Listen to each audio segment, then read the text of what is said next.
you should move to Brookline, Massachusetts, a town that's considered by U.S. News and World Report as the #1 town for quality of life. The condo I'm going to show you is an ideal first condo, and it comes with this parking space. And you can see the Beaconsfield T stop from the kitchen window.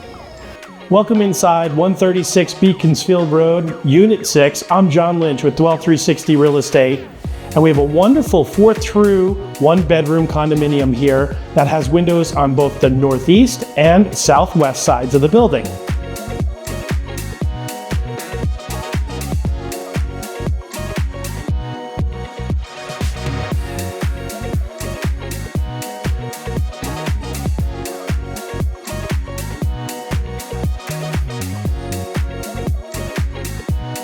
Look at this bright kitchen with a beautiful window, the gas cooking, granite countertops, and an undermount sink.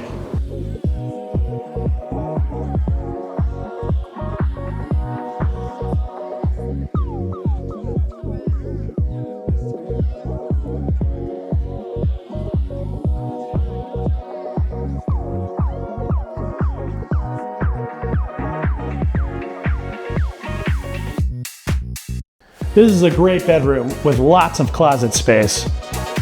This sun-filled condo is great, and if you're in the market for one, I hope you'll consider this one. I'm John Lynch with Dwell360 Real Estate. If you have any questions about this home or any other home in the market, feel free to contact me.